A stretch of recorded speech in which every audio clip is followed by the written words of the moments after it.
The fire had gone out, and the room was warm. Ezra Cole woke on the morning of January 11th, 1858, and knew both of these things before he opened his eyes: the specific silence of a cabin without a fire, and the warmth on his face that should not have been there. He opened his eyes and looked at the hearth. Cold, the coals dark, the ash settled, the grate showing no orange. The fire had been out for hours. He lay still and felt the air. Warm. Not the warmth of sleep and blankets. He knew the difference. The air on his face was warm. His hands, outside the blankets, were warm. The ambient warmth of a room with a fire going. That quality was present, and the fire was not. He sat up and looked at the cold hearth. He swung his feet to the floor. The floor was warm under his feet.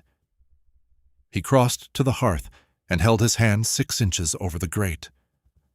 No heat rising. The grate was cold to the touch. The ash was room temperature. The fire had been out long enough that everything in the hearth had lost its heat. He went outside and felt the morning air. 14 degrees. He went back inside and stood in the doorway with the outside air still on his skin and the room's warmth on his face. The fire had gone out.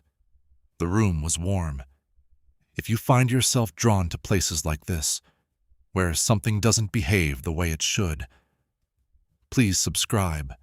There are more waiting.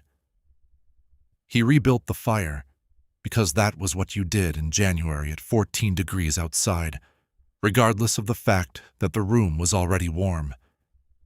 He rebuilt it with the specific automatic competence of a man who had done it 10,000 times and watched it come up and then watched the thermometer.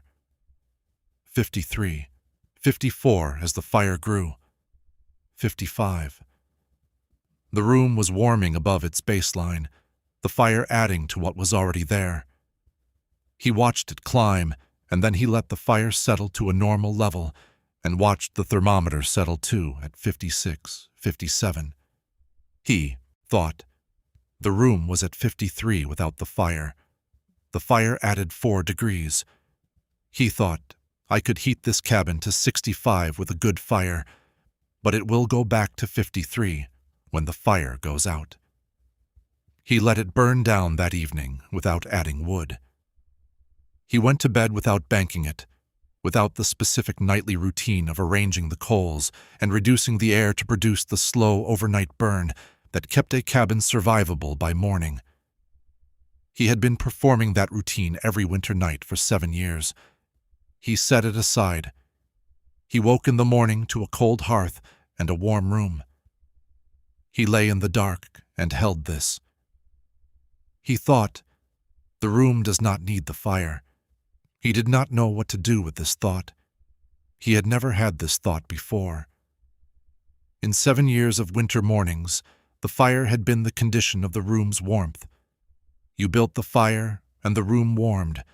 You let the fire die, and the room cooled.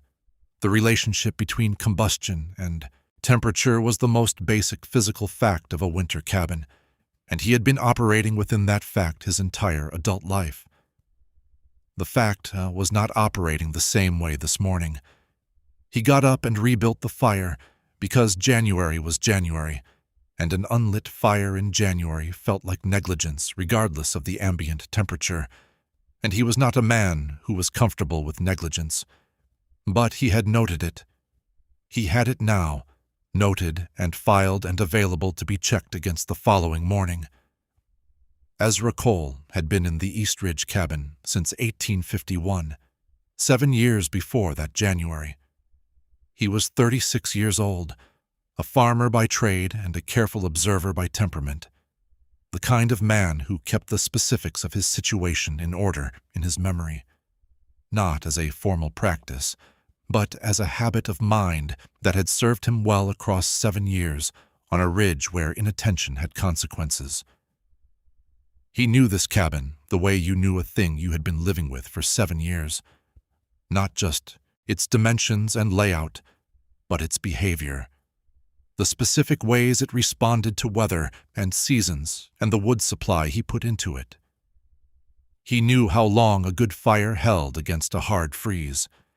He knew the specific quality of a morning cold cabin and a morning warm cabin and the full range of states in between. He had been calibrating this knowledge for 7 winters, and it was reliable. He knew what a cabin did without fire in January. The cold moved in through the walls and the floor and found the equilibrium it was always seeking. The temperature inside converging toward the temperature outside, hour by hour, the cabin losing what warmth it had until it had none. He had felt this in other cabins, in the early years before he had the East Ridge place as well fitted as he now did. He knew its character. He knew the specific progression of it, the way the air cooled first, and the walls later, and the floor last, and the way by morning a cold cabin had a specific quality of cold that was different from the cold outside, damper, stiller, the cold of a space that had been sealed against the weather and had been claimed by it anyway. He knew when a room was warm, and he knew when it should not be. The room was warm. The fire was out. These two facts were in contradiction, and the contradiction had now occurred twice. He spent the 3rd day measuring. He had a thermometer, a glass tube mercury instrument he had brought from the valley town 5 years before, and which he used for the practical purposes of a farmer who needed to know how cold it was getting and when to bring the animals in from the field. He placed it in the center of the room when he woke to the cold hearth on the 3rd morning and read it, 53 degrees. He went outside and read it in the open air, holding it for 2 minutes to let it settle, 11 degrees. He came back inside and let the fire remain unlit and read the thermometer every hour for 4 hours, noting each reading in the margin of his farm ledger. It held 53, 52, 51, 52. The small variation of a measurement instrument rather than the sustained downward trend he expected from an unheated room. An unheated room in 11-degree weather dropped. It did not stay.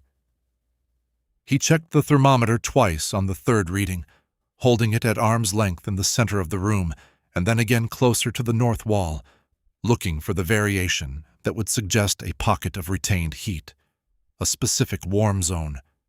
No variation. 51 everywhere he held it. He went outside and checked the outside reading again.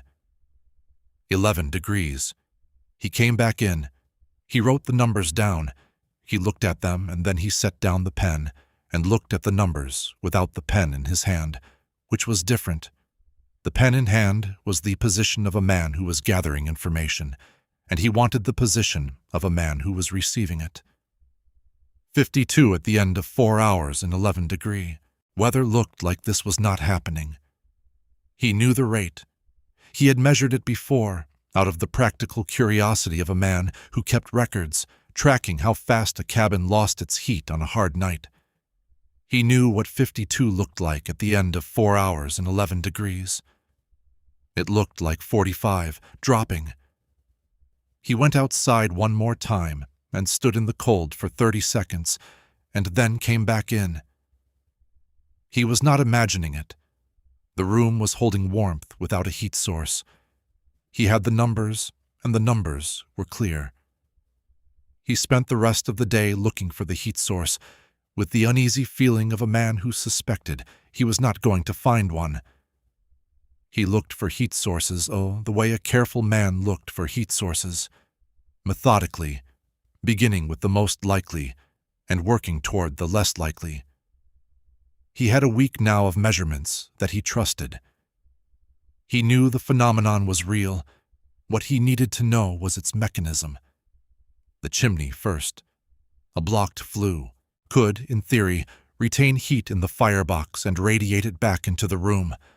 A heat trap of stone and trapped air. He examined the flue carefully, lit a small piece of tinder, and held the smoke to the opening and watched it pull cleanly upward, The draft unobstructed. The flue open to the sky. No blockage. A blocked flue would also have prevented the fires from burning at all, and his fires had burned normally before they went out. The walls. He went to each wall in sequence and pressed both palms flat against the surface, not just touching, but pressing, holding the contact long enough to feel the temperature gradient from the interior surface outward. Some walls ran warmer than others in a building with a fire, the side nearest the fire holding more heat. He was looking for anything unusual, a section that held warmth beyond what proximity to the hearth explained, a section that felt different from the timber and chinking on either side. He found nothing. The walls were ordinary ridge cabin construction. No unusual thermal mass, no hidden insulation. The floor. He crawled it on his hands and knees, pressing his palms to the planks and to the packed earth sections around the hearth. The earth was warmer than the planks, as he expected. Earth held heat better than timber. He found a hearthstone near the firebox that was notably warm, warmer than the surrounding floor. He sat back on his heels and worked through the logic. The hearthstone was warm. He knew why. Stone absorbed heat during a fire and released it slowly afterward, sometimes for hours. This was why stone hearths existed. This was ordinary physics. He held his palm near the hearthstone and then held it in the open air of the room. The room was warmer than the stone. He sat with this for a moment. The stone, the thermal mass he had expected to explain the room's warmth, was cooler than the room it was supposedly heating. The warmth was not coming from the stone. The warmth was distributed through the room's air at a temperature higher than the warmest solid surface in the room. He thought, the room is not retaining heat from the fire. The room is warm on its own. He thought, there is a difference between those two things, and I need to understand which one this is. He thought, it is the second one. Nathan Webb came to the cabin in the 3rd week of January, when Ezra had been measuring for 12 days and had arrived at a description of the phenomenon that he was satisfied was accurate. He had not sought Nathan out with urgency. He had mentioned it at the birch gathering at the end of the 2nd week, in the plain way of a man reporting something he had observed, and Nathan had come 2 days later.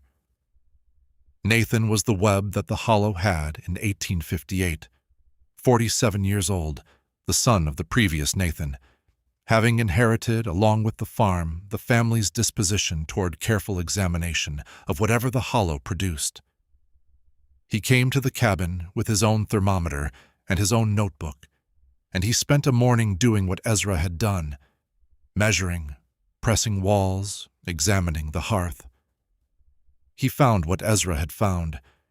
He took his own measurements, pressed his own hands to the walls, sat in the room with his coat on for 30 minutes, feeling the air. He sat at the table with his notebook. "When is it warmest?" he said. "Coldest nights." Nathan looked up. "The colder it is outside, the warmer the room runs." Ezra had his ledger open, the numbers in the margin. The 14th, 4 degrees outside, 58 in here. The 18th, 21 outside, 50 in here. The relationship runs backwards. Nathan was quiet for a moment. "Show me the numbers." Ezra passed the ledger. Nathan looked at them and was still. A room lost heat to the outside in proportion to the differential between inside and outside. The greater the differential, the faster the loss. The cold outside was the driver. Ezra's numbers ran backwards. The coldest night had produced the warmest room. The milder night had produced the cooler one. By the logic of heat loss, the coldest night should have produced the coolest room. The opposite had happened. Nathan copied the numbers into his notebook. "Cold draws warmth from a structure," he said slowly. "The colder the outside, The faster the loss. That's the rule. He looked at the numbers. Your numbers say the opposite. Cold, outside, more warmth inside. The colder it gets, the more warmth the room. He stopped. Produces, Ezra said. Nathan sat with the word. Releases, he said. Something in this room is releasing more warmth when the cold is harder, as though the cold is drawing it out. That's what it feels like, Ezra said. Like the cold is pulling it. Nathan pressed his palm against the east wall, then the north, then crouched at the floor near the hearth. He stood. The warmth is not coming from the walls or the floor specifically, he said. It's ambient, distributed uniformly through the air, as though the room itself is warm rather than being warmed by something in it. Not like a fire, Ezra said, like a warm day. Has it changed since January 11th? No, same quality every morning.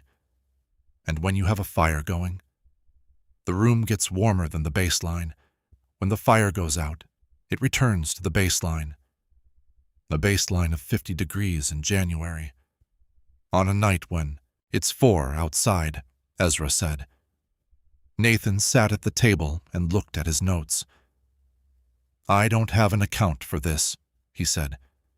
I have measurements and no mechanism, and a phenomenon that doesn't fit the physical behavior of an unheated room in January.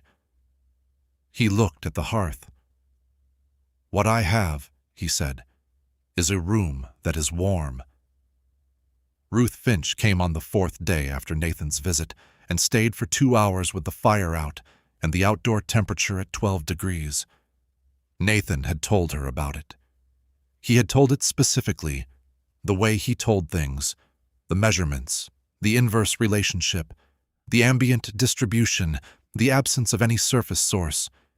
He had told her what Ezra had told him, and what he had confirmed himself, and he had said, I want you to go and feel it.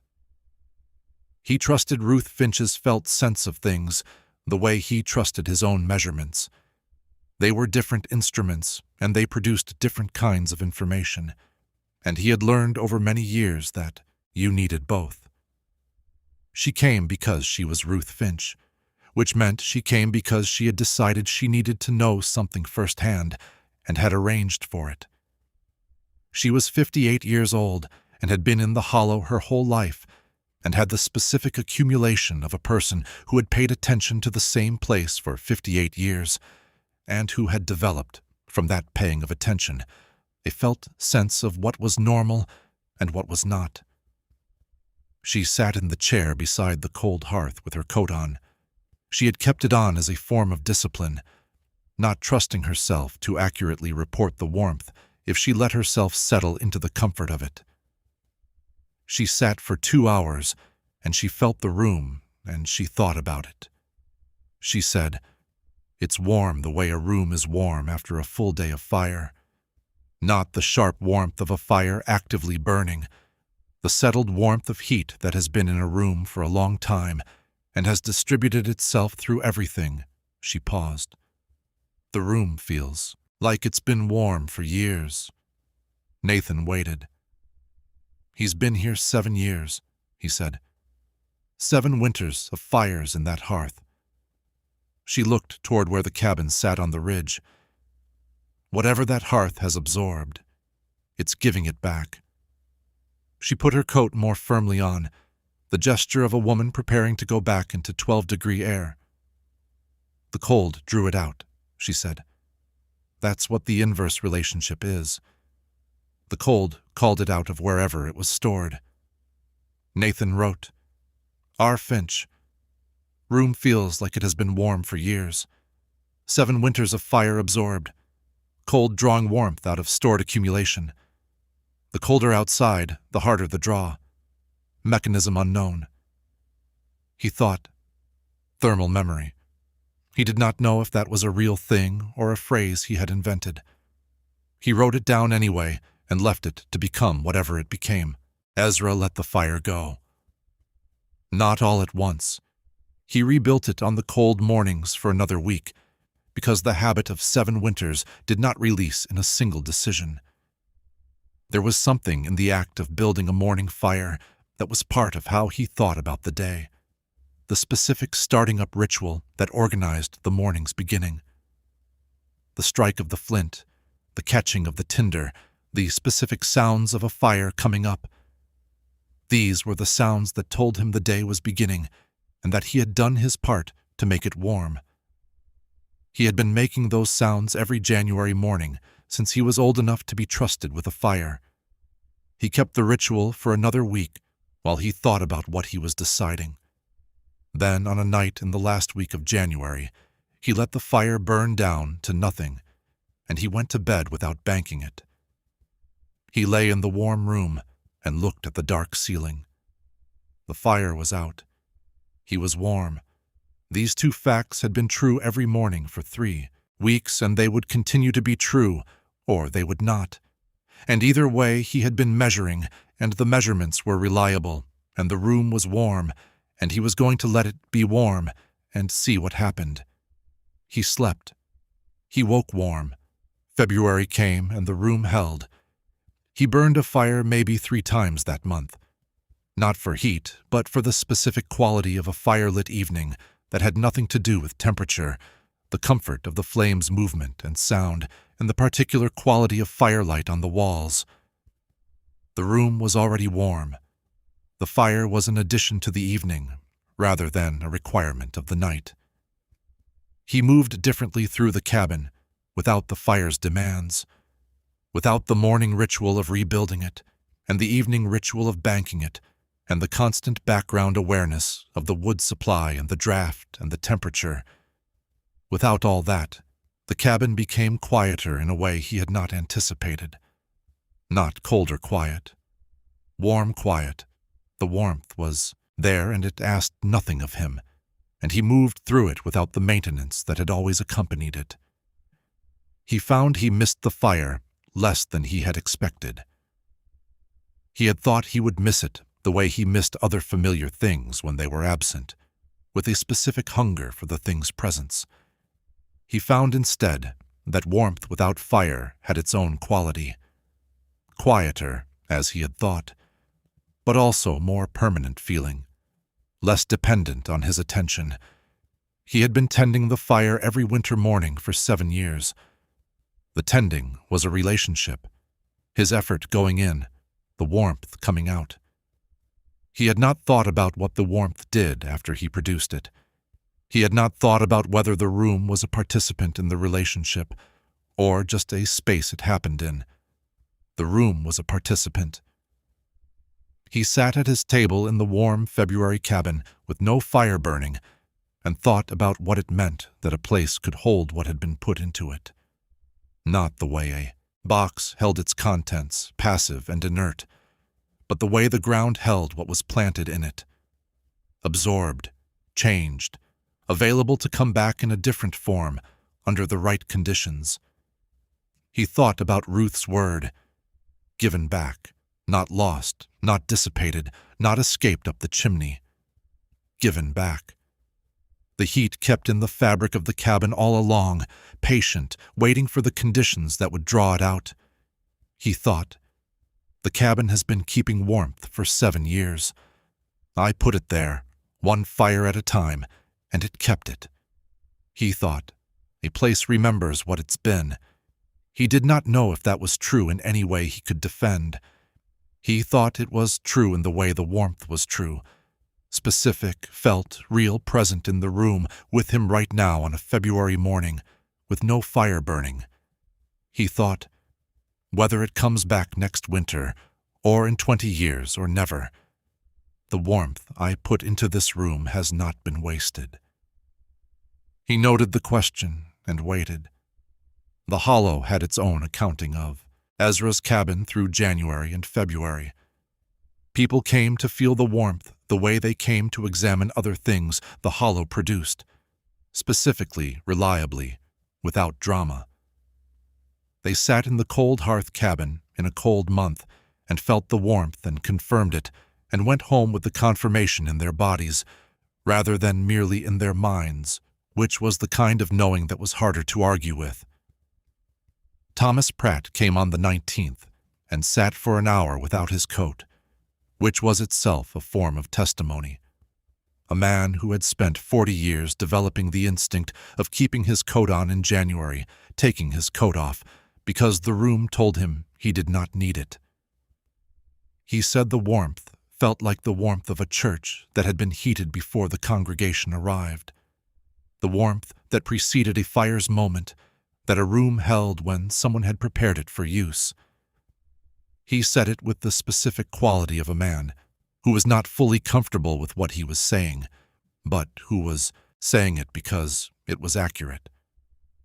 Caleb Finch came and spent the afternoon and walked the perimeter of the room, pressing his hands to each wall in sequence, the same thing Nathan had done and Ezra had done before him. He found what they had found. He stood in the center of the room for a while afterward, with his arms crossed, and said, "The walls are cooler than the air. The floor is cooler than the air. Everything solid in this room is cooler than the air." He paused. "So the air is the warmest thing in the room, and there's nothing warming it." "Yes," Ezra said. "That's not how rooms work." "No." Caleb went home without offering a theory, which was unlike him. He was a man who generally had a theory. The absence of one was its own kind of testimony. Margaret Webb came and said nothing for the hour she sat in the cabin, and then said, on her way out, "It's waiting for someone to use it." She did not elaborate. She did not need to. Clara Perry came on a morning when the outdoor temperature was 3 degrees, the coldest day of the month, and found the room at 57. She sat with a cup of coffee and watched the cold hearth cabin keep her warm in the specific way of a room that had decided to be warm and was not asking for her explanation.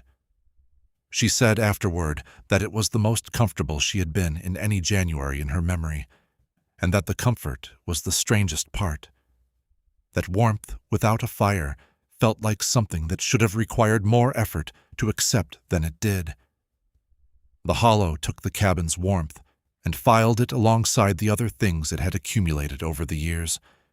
The river that moved without sound, the well the dogs refused, the door that opened before dawn. It filed the warmth the way you filed things you understood well enough to describe and not well enough to explain. The description was, Ezra Cole's cabin is warm in January without a fire. The explanation was the space where the explanation belonged.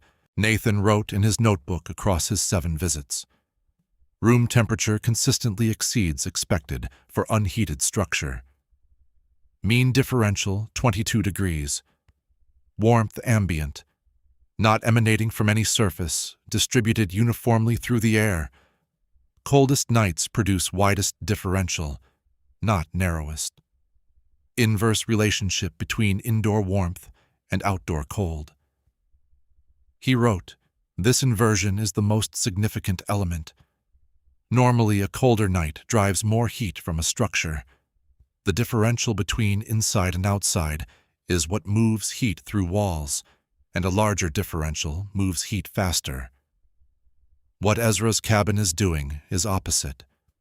The colder outside, the warmer inside, as though cold draws warmth out of something in the room rather than out of the room." He wrote, "I don't know what it draws it from." He wrote, "The most satisfying account I have is Ruth Finch's. 7 years of absorbed warmth being released, the cold drawing it out faster when the cold is harder. Not physically precise, but it fits the quality of the warmth, and it fits the numbers. The room feels old warm. It feels like something being given back." He wrote, "If this account is correct, if warmth is absorbed by a place over time and can be released under specific conditions, then the question is not just why it is happening, but what the implications are. A place that absorbed warmth could, in theory, release it again. A place that had been cold for years could be drawn warmer by the right conditions. The mechanism would work in both directions. He wrote, "I am aware that I am speculating beyond the evidence. The evidence is the differential, the inverse relationship, and the quality of the warmth. I am staying as close as I can to what the evidence says, and not farther." He wrote, "What the evidence says is that this room is warm in January without a fire, warmest when coldest outside, and the warmth feels like it has been here for years." He wrote, "I do not know when it will stop."